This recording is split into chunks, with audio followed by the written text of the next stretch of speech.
এই বিশ্ব ভালোবাসা দিবসের সাথে মুসলমানদের কোনো সম্পর্ক নাই। আমার প্রিয় ভাইরা, অশ্লীলতা নানা ভাবে, নানা নামে, নানা মোড়কে ছেলে মেয়ে একে অপরকে জড়ায় ধরতেছে, একে অপরকে চুমু খাচ্ছে প্রকাশ্যে, দিবালোকে, গণমানুষের সামনে। ওয়ানহানিল ফাহশা, আল্লাহ তাআলা অশ্লীলতাকে নিষেধ করেছেন। যত ধরনের, যত টাইপের, যত ক্যাটাগরির অশ্লীলতা হতে পারে সব অশ্লীলতাকে হারাম করেছেন কে? ফাহশা মানে কি?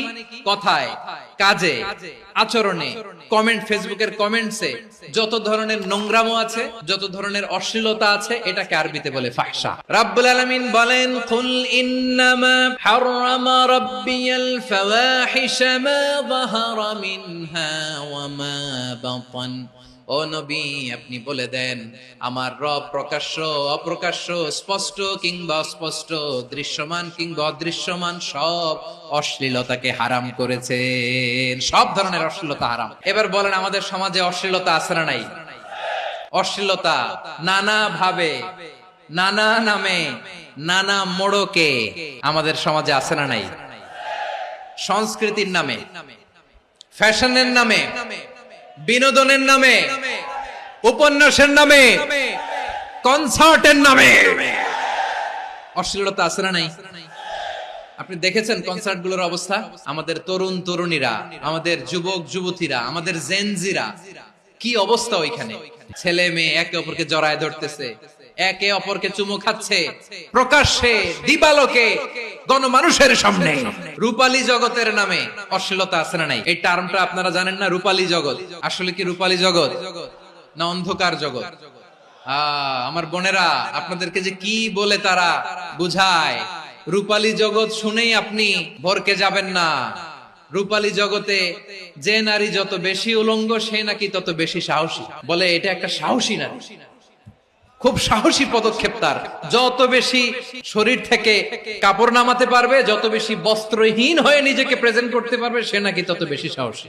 আমার চট্টলার ভাইয়েরা, শয়তানের প্রথম এজেন্ডা ছিল বনি আদমকে বস্ত্রহীন করা। সে আদম এবং হাওয়া আলাইহিস সালামকে নিষিদ্ধ গাছের ফল খাইয়ে তাদেরকে বস্ত্রহীন করেছে। এই জামিনেও সে আমাদেরকে বস্ত্রহীন করতে চাইবে। এই রূপালী জগতের নামে তারা এটা করে। আমার প্রিয় বোনেরা, আপনি জানেন না আপনার দাম কত? ওরা আপনাদেরকে বিজ্ঞাপনের সস্তা পণ্য বানাতে চায়। ওরা আপনাদেরকে ওদের ভোগের লিপসার টুলস বানাতে চায়। আপনাদেরকে দিয়ে ওদের খায়েশ পূরণ করতে চায়। এটা আপনাদের জন্য মোটেও ডিগনিটি নয়, এটা আপনাদের জন্য সম্মান নয়। আপনার সম্মান শালীনতায়, আপনার সম্মান হেজাবে, আপনার সম্মান ভদ্রতায়, আপনার সম্মান আপনার ডিসেন্ট পোশাকে। পোশাক বলে দেয় এই নারীটা ভদ্র না অভদ্র। পোশাক বলে দেয় এই মেয়েটা কোন ঘরের মেয়ে। আপনি জানেন না? আপনারা সস্তা পণ্য বানায়, ভোগের পণ্য, বিলবোর্ডে আপনাকে উলঙ্গ করে উপস্থাপন করে। এই অশ্লীলতার সাথে ইসলামের কোন সম্পর্ক।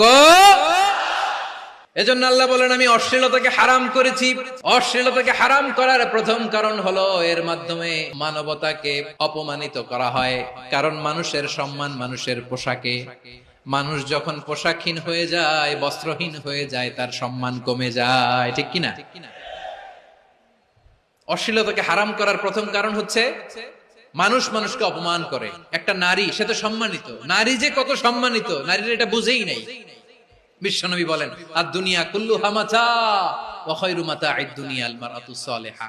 আমার বোনেরা, 5টা প্যান্ডেলে আপনারা এলইডিতে আমার আলোচনা শুনছেন, আমি জানি। আপনাদের এই গর্ভ যে কত দামি আপনি জানেন না। আপনার পেট থেকেই আসবে আগামী দিনের সালাহুদ্দিন আল আইয়ুবী। আপনার পেট থেকেই আসবে অনাগত দিনের ইমাম মাহদী আল মুনতাযর। আপনার পেট থেকেই আসবে অনাগত দিনের ফয়সাল, ওয়াসিম, মুগ্ধ, আবু সাইদের মতো বীর যোদ্ধা। আমার প্রিয় বোনেরা, আমার প্রিয় বোনেরা, বিশ্বনবীর কথার ওজন খেয়াল করেন। আদ-দুনিয়া কুল্লুহা মাতা ওয়া খায়রু মাতা'আদ দুনিয়া আল মারআতু সালিহা। দুনিয়ার সবকিছুই অ্যাসেট, এর মধ্যে সবচেয়ে দামি অ্যাসেট নেককার নারী। আপনার গর্ভ যে কত দামি আপনি জানেন না। নিজের সময়টাকে কাজে লাগান, কোরআন পড়েন, সুন্নাহ পড়েন। আপনার অনেক দায়িত্ব ঘরে। You are the MD of your family.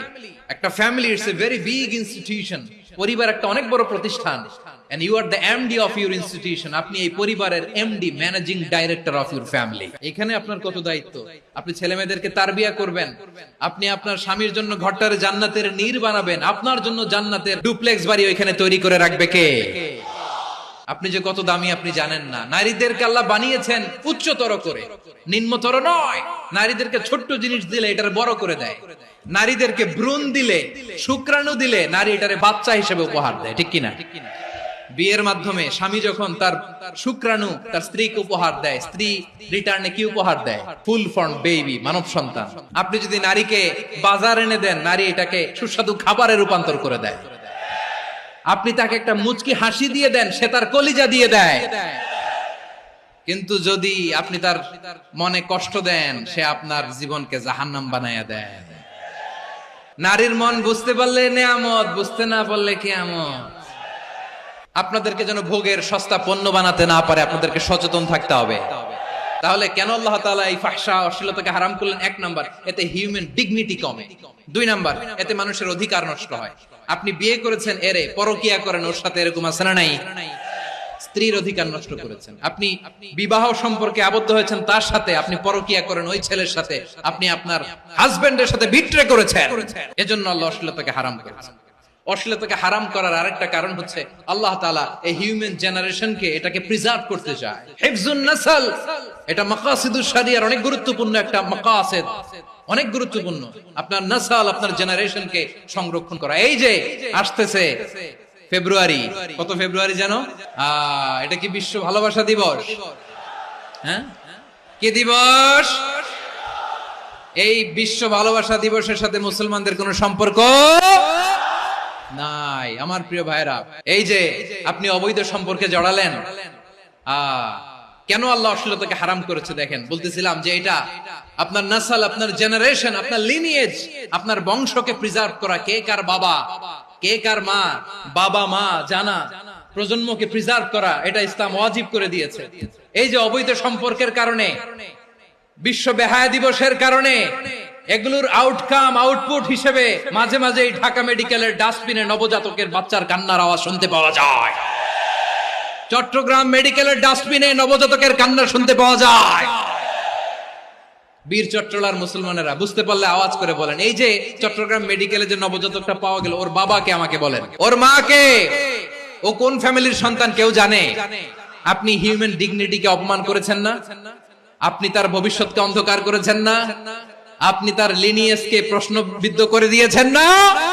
এই জন্য আল্লাহ তাআলা অশ্লীলতাকে আমাদের জন্য হারাম করে দিয়েছেন। পড়েন সুবহানাল্লাহ।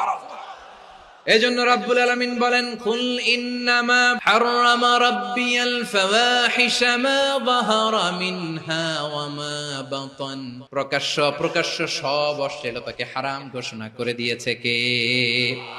আবার দুনিয়ার বুকে যারা অশ্লীলতার প্রসার করে তাদের জন্য শাস্তি মজুদ রেখেছে কে?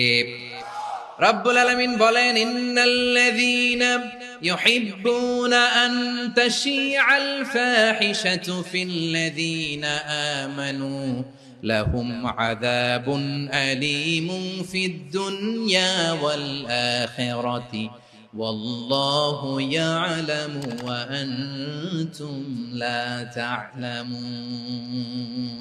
নিশ্চয়ই যারা বিশ্বাসীদের মাঝে অশ্লীলতার প্রচার প্রসার করতে চায় তাদের জন্য আমি মর্মন্তুদ শাস্তি প্রস্তুত করে রেখেছি, দুনিয়াতেও রেখেছি, আখিরাতেও রেখেছি। ঘোষণাটা কার? যারা এই নাটকের নামে, সিনেমার নামে, রূপালী জগতের নামে, মুভির নামে, ওটিটি প্ল্যাটফর্মের নামে আমার সমাজে অশ্লীলতা ছড়াতে চায়, তাদের জন্য কঠিন মর্মন্তুদ শাস্তি মজুদ রেখে দিয়েছে কে? ও আমার বোনেরা, এখনো আপনি জাগবেন না? এখনো আপনার চিন্তার দুয়ারে এখনো নাড়া পড়ে নাই? ওরা আপনাকে উলঙ্গ বানাতে চায়, ওরা আপনাকে আইটেম গার্ল বানাতে চায়। এজন্য ইসলাম অশ্লীলতাকে হারাম করেছে। হারাম। ইসলাম বলেছে যোজন যোজন দূরে থাকো, ওরা বলে না কাছে আসো, কাছে আসার গল্প, ক্লোজ আপ ওয়ান, কাছে আসার গল্প আছে না নাই? তাহলে অশ্লীলতার সাথে আমাদের কোনো সম্পর্ক? আমরা এই সমস্ত ক্লোজ আপ ওয়ান, কাছে আসার গল্পের প্রোগ্রামে যাব আমরা কোন ধরনের অশ্লীল কন্টেন্ট সোশ্যাল মিডিয়ায় টিভিতে দেখব Be a part of our vision. Do listen and share the khair.